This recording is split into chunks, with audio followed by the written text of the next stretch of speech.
What does 5-MeO, DMT, LSD, or any psycho drug that called entheogens, what does it have to do with spirituality? Well, I'll tell you.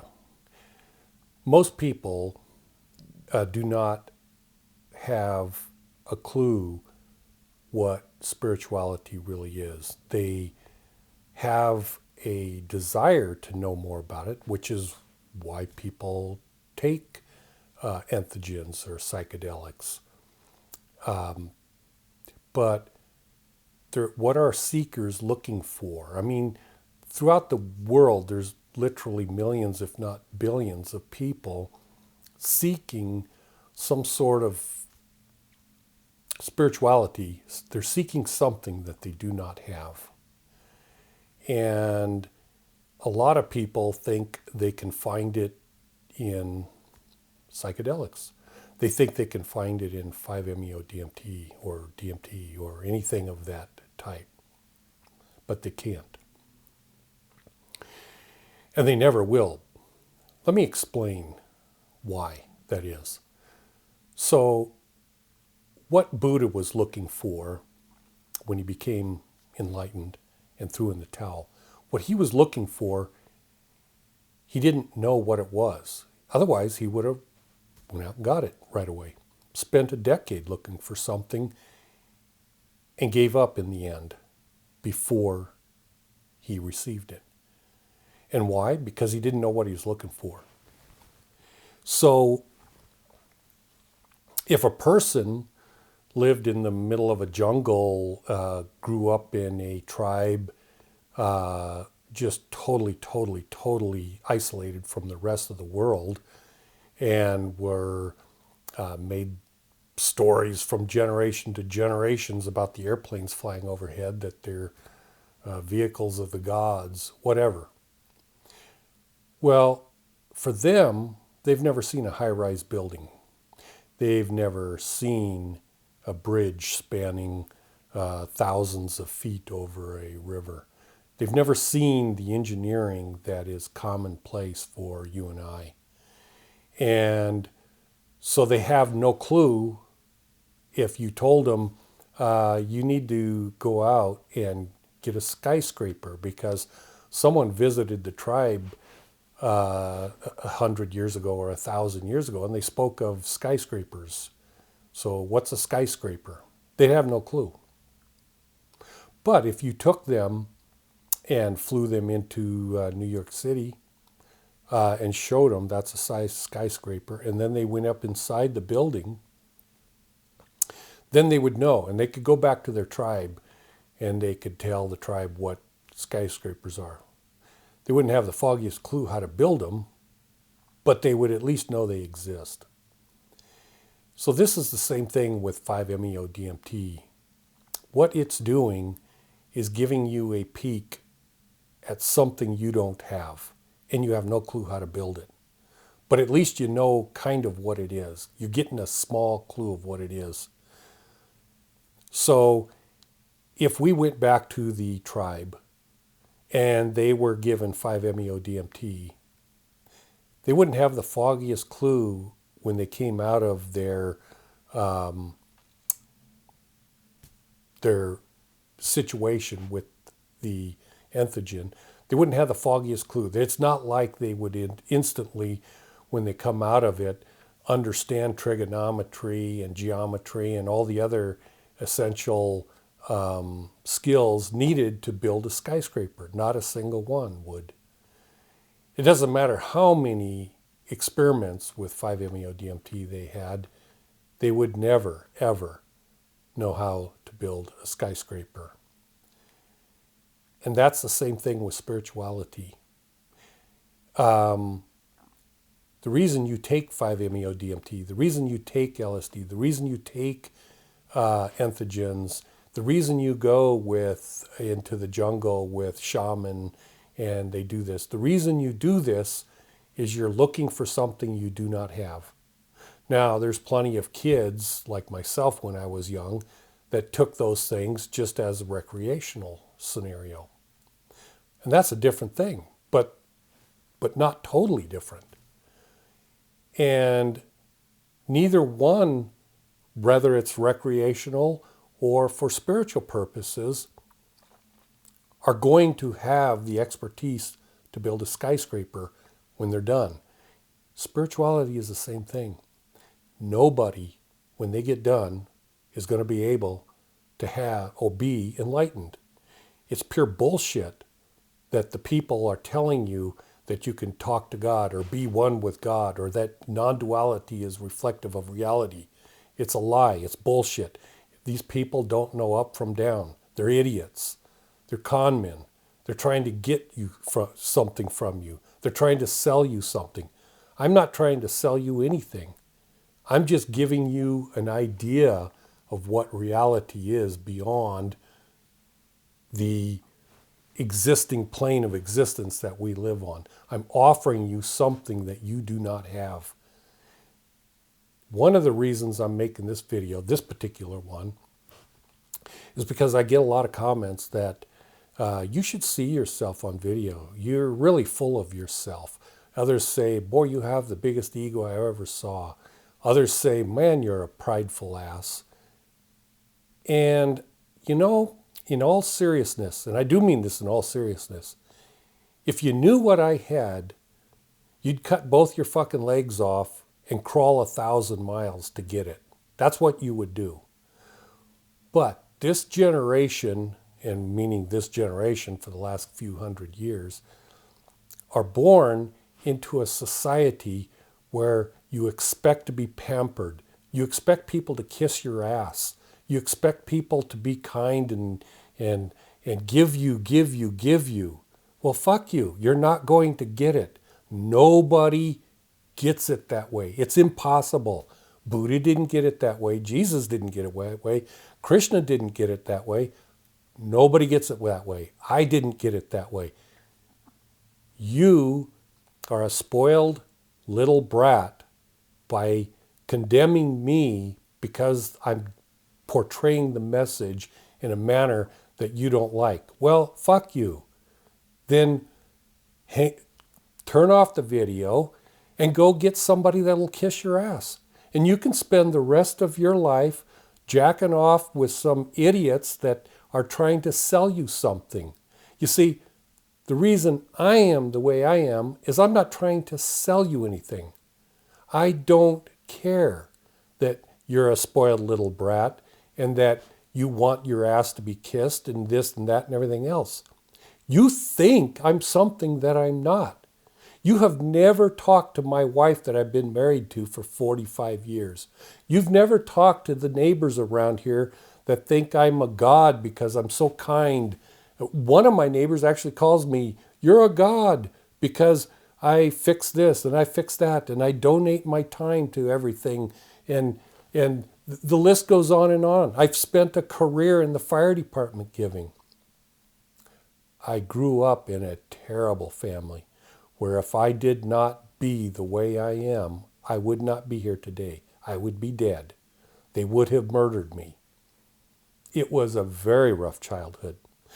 So what you do to me by telling me, oh, you're proud or you're stiff-necked or I would never listen to you, you're such an ass. That's the same thing as saying to someone, I don't want to listen to you because you're black. You have black skin. I don't want to listen to you because you've got slanty eyes. You're a Chinaman. I don't want to talk to you because you're long-haired this. You're judging the book by the cover. You have no idea what I have. I come across to you as something that is repulsive. But if you knew what I had, as I said, you'd cut your legs off and crawl 1,000 miles to get what I have. And then when you got here, you would pray to me as a god. You'd go, oh, would you please give me this? That's what you would do if you knew what I had. And if you did that, I'd slap you upside the face and say, don't you ever fucking do that again. You would not treat a friend like that. What you would do is say, thank you. What can I do for you? I appreciate you teaching me this. And I would say the same to you. I would say, oh my God, You crawled 1,000 miles after you cut your legs off? Oh my God. You're my friend for life. I can't believe you did that. That's what friends do. No, no. But that's not what happens in normal situations. The gurus, they love the attention of you. Namaste, namaste, and all that stuff. Fuck you. I'll slap you upside the head when you act that way around me. I understand what namaste means. And yes, I am incredibly harsh in that regard. But my heart is not reflective in any way, shape, or form from my exterior. My exterior is hard as a fucking rock. My interior is like crying to help people. So anyways, but the bottom line is, and it's the absolute truth, you are never, ever going to find what you're looking for. Never, never, never. If you expect it to be served up on a silver platter, it's not going to happen. It never has happened. It is absolutely impossible. It's impossible. I'm not over exaggerating. I'm telling you, you can't have what you want easy. It never comes easy. That's one of the things. It never comes easy. If you found someone like me that has what I have, it's going to come across the same way.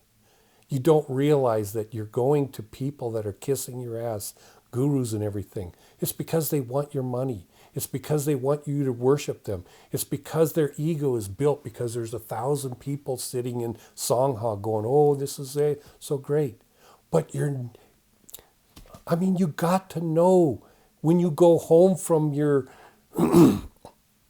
Sangha meeting with so-and-so guru or Swami or whatever, you always revert to the same thing. You still aren't enlightened. And that's because they are not enlightened. They're either delusional or they're pretending or whatever. They're trying to sell you something. That's why they're kind. But for me, if you were here and you were talking to me and this and that or whatever, I would say, I would analyze. I would be able to understand where you're at, where you're going, this, that, and everything else. And I'd say, no, you can't do that. And you would argue with me and I'd say, get the fuck out of here. I'm not going to put up with that. I'm not going to waste my life with some pampered ass person. Anyways, I can say I love you, regardless of how I come across. I love God with every fiber of my being. And that's what you have to cultivate. First off, the most important thing is I can't give you what I have. I can only tell you how to get it yourself. I can't convey it to you. It's like, for instance, if I were an engineer and I knew how to build skyscrapers, I couldn't give it to you. I could only tell you the books to read and how to learn the information and what schools to go to and the stress points on steel and this and that and everything else. But in the end, you're the one that learns it. In the end, you're the one that ends up being an engineer and knows how to do those things. Not me. But I can't teach you how to be an engineer if I'm not already an engineer. Does that make sense? No guru can teach you how to become enlightened if they're not enlightened themselves. It's impossible. It can't be done.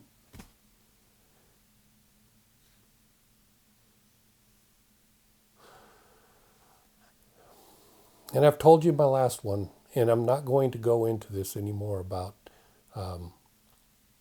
hallucinogenics. They're a damn good sight into what you don't have. But you have to have that 100% of the time. It has to be in you, and you you understand what reality is as it's a whole different level. I don't even know how to put it in words. So I'm not going to apologize for the way I come across. If I did, That would be the end of the road for you. Anybody that listens to me. If I apologize for the way I am, you're just you're gonna assume everything's gonna come on a silver platter, but it's not. No. And then when you hear the truth, you're gonna deviate from it because it isn't what you want it to be. Don't you understand? You don't know what the hell it is you're looking for. Nobody knows what the hell they're looking for. I didn't know what I was looking for when I got it. I wasn't pursuing enlightenment. That doesn't mean I wasn't 100% focused on spirituality. It doesn't mean that I wasn't searching the world over and everything. But it was a byproduct. Enlightenment was a byproduct. It wasn't my goal. Hell, I didn't even know what enlightenment was. I mean, I knew what the words were, just like you know what the words are. But that isn't what it is. Anyways, I've got some ideas up here. The next video I want to talk about is the true nature of reality. Shunyata is a word that comes out of the Sanskrit that talks about the emptiness of the true nature of reality. And I know exactly what it is, but I'm never going to be able to put it into words that make total sense to you. But that's what I'm hoping to make my next video on. Maybe tomorrow, maybe the next day, whatever. Anyways, thank you very much for watching. This comes hard for me. I really do love you. This is really, really, really hard for me to say that. It's the way I was brought up. I mean, it really is. Anyways, thank you for watching. Bye.